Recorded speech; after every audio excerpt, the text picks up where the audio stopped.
Hi everyone. Welcome to On Stage with Dorian, where we meet people who bring you live performance in Vermont and New Hampshire. Actors, singers, dancers, puppeteers, directors, designers, musicians, and more. I'm Dorian Chanois. Let's get started. My guest today is Jamie Horton.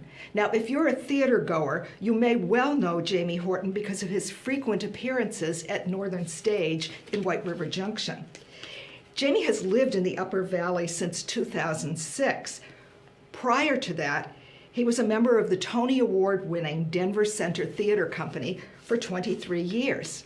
Now, I like to say that Jamie has been a player in theater, film, and television in all 4 U.S. mainland time zones. He's also a seasoned director and a professor of acting. Welcome, Jamie. Thank you so much for having me. It's a pleasure to be here. Great. Well, I'd like to start with a quick look at some of the work you've done in White River Junction, because I suspect this will prompt some aha moments from people who may recognize you from your characters, but not necessarily remember your name from the program. So here's a small sampling of you in major roles in recent years at Northern Stage, and you can tell us about each of them. There are 4. This is from A Christmas Carol. I played Ebenezer Scrooge, a play with which I've had an intimate history over my years as an actor. I played Bob Cratchit when I was a much younger man, just after my children were born. And playing Ebenezer Scrooge, a fabulous arc to play. We had a wonderful company at Northern Stage, directed by Carol Dunn, who adapted this story with some wonderful new twists in it. A joyous experience. And a reminder of what keeps us all alive, and that is the innocence of childhood and discovery and love and caring for one another. Okay, let's see something else from Northern Stage. This is you again in another whole mode. Yeah, this was quite different. This is King Lear in a production that we did just before the pandemic hit. King Lear, one of the greatest arcs an actor has the privilege to play, going from tyrant to a father who recognizes the love for his daughter in the last moments of the play. It's a fabulous role, one of the largest that I've ever played, that I spent the most time in preparation for. Again, a fabulous cast and a wonderful director named Stephen Brown-Fried. Okay, and next, please. Okay, this is the first play in which I saw you, also at Northern Stage, Heisenberg. Tell us about this one. This is a beautiful story. I play an 70-year-old Irish butcher who lives in London, and my cohort here, a fabulous actor named Monica Orozco, is an American woman, and they are both in at St. Pancras railway station, and it's an unlikely May-December relationship that begins with a kiss, an unexpected kiss on the back of his neck. And the plot develops from there. It's a marvelous story of these two very, very unlikely companions. Yeah, I had a marvelous time seeing it. Okay, one more, please. And this is a play that a lot of New Englanders know about. Tell us about this. This is has long been a favorite of mine, Our Town, by Thornton Wilder. And this, if my memory serves, this was the first play that was done in the new theater when Northern Stage moved into their new home, the Byrne Theater, and a wonderful experience playing Editor Webb This is it's a quintessential New England story, simple design, very spare in its elements, but a marvelous play and a delight to be a part of. Great, thank you so much. Well, maybe now you'll tell us about your journey to becoming a theatrical fixture here in Vermont and New Hampshire. A fixture about which we are proud to boast. How did you first become interested in becoming an actor? Did you study theater in college? It actually started in high school in a production of Charlie's Aunt.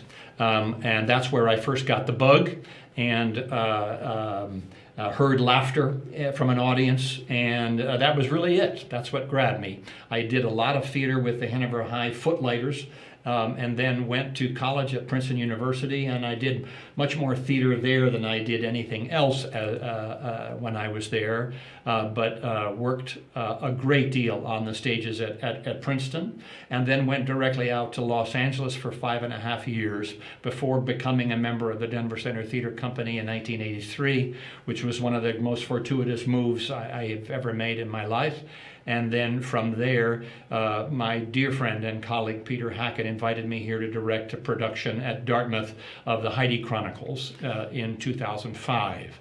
And then the position at Dartmouth opened up a year or so later, and I applied and have been here since. That's a brief thumbnail. Okay, so I was deliberately a little misleading, and you've kind of filled some of this in saying that you came to this area in 2006, and now you've clarified that it was 2005. But you worked as an actor at Dartmouth before you became a professor at Dartmouth. And let's jog the memory with a photo. Great.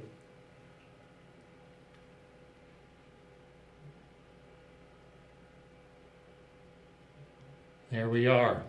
That it does. That really does jog a memory. This is the a production of Idiot's Delight from 1975. I was invited coming out of Hanover High to be a part of what was then called the Dartmouth Summer Repertory Company, with a combination of Dartmouth students and seasoned professionals, some of whom were alums. A terrific experience for me, directed by my dear friend Danny Chodos, who was also a member of the company in 72 and 73. And this was a terrific opportunity for me. I in that photo am on the same stage where I now or have been directing at Dartmouth College, and so the circle was completed. Great. And here's another image of you at work a few years back. Can you tell us about this? Yes, this was a movie for PBS with Helen Hunt, called Land of Little Rain. And I was privileged to work with Helen before she really hit it big. She was already an established actor, but before her major rocket to stardom.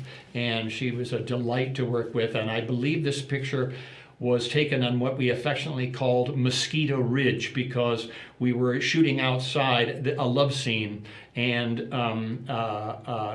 it was absolutely ridden with mosquitoes, and we could barely keep them out of our eyes and off our lips during this scene. A privilege. My daughter Gena was in this at the age of 18 months old, and this was a show that I did from my years at the Denver Center. I was cast in this movie. What's the movie about?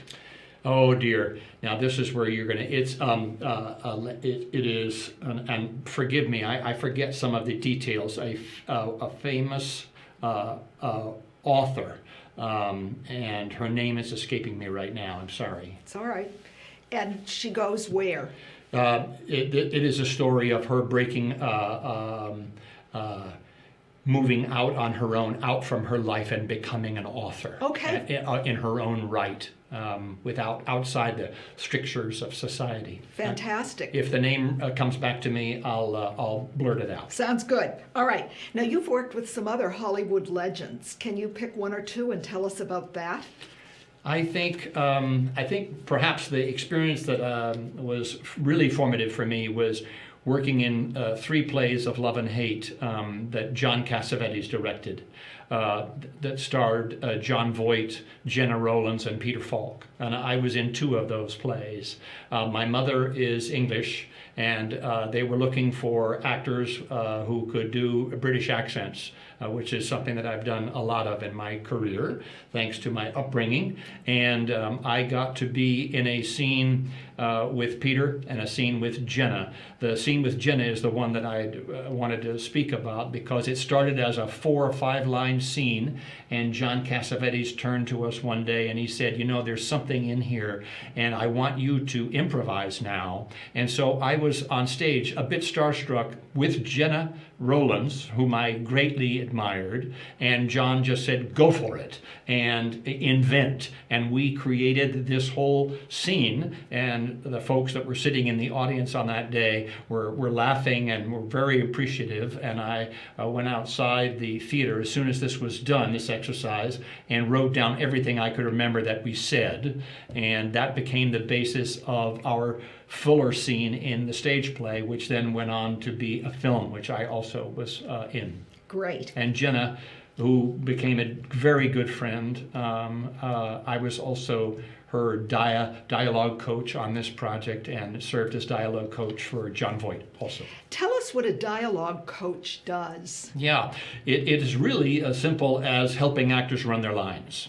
And you're on set, but you're also working with them individually offset, and it's a really rewarding job. And frankly, to be a dialogue coach, I was also dialogue coach for Meadowlark Lemon, the very famous Harlem Globetrotter. And it's a really interesting job, and you get very close with the people that you're working with. Sounds great. So I'd like to turn to your long tenure at the Denver Center Theater, and where you played some very juicy and challenging parts, and we'll look at pictures of a couple of those right now. Great. This is a photo that was taken, a publicity photo of the misanthrope, and I played Alceste, the misanthrope himself.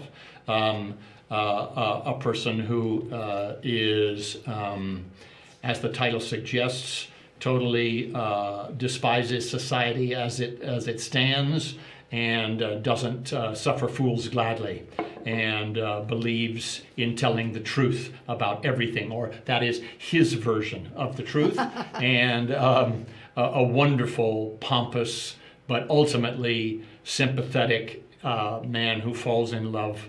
And it's a wonderful story. Molière has long been a favorite playwright of mine, and I've done 5 or 6 of Molière's plays and have loved every one of them. Sounds great. Okay, and one more from Denver? A wonderful play called Sideman, and which is the story of sidemen, so-called, who work not as the leads in the jazz bands that they're a part of, but the folks on the side, the backup players. And this is a marvelous play, and I play a trumpeter, and who expresses himself only through his music. His son, who figures very prominently, who's the narrator of the piece, a wonderfully problematic, but ultimately fabulously rewarding role, for which I learned the basics of playing the trumpet from a dear, dear friend who was a jazz musician extraordinaire, named Gerald Ensley in Denver, and it was a marvelous experience. Great. Okay, I want to make good on my all 4 time zones in the continental United States assertion. Now, we've heard about your work on the West Coast, on the edge of the Rockies, and in the Upper Valley. So anything closer to Central Time? I think I have one image, and you can tell us about this. Okay. Yes, this is Cyrano de Bergerac, directed by my colleague Peter Hackett, whom is one of the finest directors I've worked with. A beautiful production of Cyrano at the Cleveland Playhouse, with a marvelous cast, and truly one of the I would put this right up at the top of the favorite roles I've ever played. The language of this piece is truly extraordinary. I played this when I was in my mid-40s and was jumping off tables and doing sword fights and had to take industrial strength ibuprofen as a result, but had the time of my life playing this part. Tell us about the nose. The nose, yes, this was designed by my colleague at the Denver Center, so the nose was brought with me to Cleveland and then fit. A wonderful process that involved many steps, but finding the right physical shape for it, not too short, not too long, was critical to the success, and the technology of how to keep it on. And but once on, it became such a part of my own physique, it was this is one of the world's great stories. Well, I'm sure it was mostly your skill and talent that shown in this. All right, now Cleveland, I sort of lied a little bit. It's actually in Eastern time. But you told me that you've directed in Minnesota, so that does get us to a fourth time zone. Can you tell us about that? Yes, I directed a number of times at the Commonweal Theater Company that was begun by my dear friend Eric Bunge. And Hal Kropp, who runs the theater, has invited me a number of times to go direct there, and I've directed, I think, 3 or 4 shows at the Commonweal Theater Company. An amazing organization, started what you might say in the middle of nowhere, but it is a thriving regional theater that brings people from the Twin Cities and multiple states to see really top-notch theater at their brand new facility. When I directed a show there, they had done a multi-million-dollar campaign to build a new theater, and I directed Wait Until Dark as the first show, I believe, in that new space, and a terrific group of folks, very talented artists and managers. You've also worked with some very heavy-hitting directors, including Jerry Zaks, for whom you played the lead in The Front Page, that I think a lot of viewers will recognize in its film iteration, His Girl Friday. Can you tell us about that?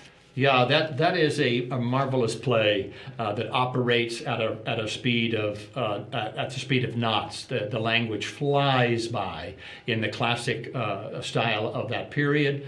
And it's the 1920s, yes? 1920s, yes, believe that's true. And Jerry was invited by because he is a Dartmouth grad, and he had worked with Peter Hackett many times. In fact, we did a reading of Peter Parnell's play together, Jerry and I, at one point. And so Peter brought Jerry out to Denver to direct The Front Page, and I played Hildy Johnson and had the time of my life doing it, and worked with a lot of the company members with whom I began relationships that in some cases that lasted 15, 20, 23 years. So Hildy, in the original play, and in the version you did, was a man, but in the movie that was Rosalind Russell's role, yes? Yes, they did. They changed it. Okay. And it worked brilliantly. Okay, but I'm sure it worked brilliantly with you too. Yeah, we had a marvelous time. Good. So can you talk a little bit about the difference between being an actor and being a director? I guess all of us must have fantasies about it, but you tell us from your perspective. Yes, I think an actor is charged with inhabiting the spirit, heart, and body of a character. And so the actor's focus is more narrowly directed. And the director, who's responsible as the principal storyteller, is responsible for the whole. And so is involved in the performances of each and every actor that's working on the show, is responsible for working with all of the principal collaborators, the designers, the stage managers, on what the play looks like and feels like and sounds like. So the director has the overarching storyteller's eye. And that's the great difference that I find. One is more self-oriented, and the other is more broadly oriented as a storyteller. Great description. I love it. Thank you. Okay, so as a professor, you teach acting. You also direct students in plays. What's the difference when you're working with the same people between here's what we've done in class today and tonight I'll see you at rehearsal and we'll do something different? Yes, that's a really interesting question, and it bears some thinking, because the line between those two things when you teach at the collegiate level is not as great as it is in a professional situation. If you were to talk to me about the difference of working with the students of the National Theatre Conservatory and then working on stage professionally with those students, that is a much cleaner line. At Dartmouth, I would say that the classroom work really ends up on the stage, and you're dealing with some of the very same things. You're teaching students how to inhabit those people that they're playing, and so some of the lessons from the classroom, if they've taken your acting classes, end up on the stage. And then for the more sophisticated students, it becomes something a little bit different, which is trying, as you would with a professional actor, to bring them fully to the stage as their characters, and again are more focused on the actual overarching story of the play. So that's not a terribly articulate response, but it's the theater. Our stages at the college are extensions of our classroom work, really, and the plays that we put on really are courses, extracurricular though they may be. We have 4 professors from the department typically working with students, mentoring these students, and it's a very, very exciting and rewarding process each and every time we do it. This is exciting and rewarding. I think we have time for one more question, and here's what I want to ask you. I was a little intimidated reading your resume because of the extensive work you've done in so many genres, so many plays, so many directors, etc. Is there anything that you aspire to do that you haven't done that might be in the future? The brief answer to that question is yes. The nature of what exactly that will look like, I'm not sure. It will be, I want to continue to act, and I have there are some roles that are out there. King Lear was one of them that I wanted to make sure I checked off on that bucket list of roles that I want to play. There are a number of others.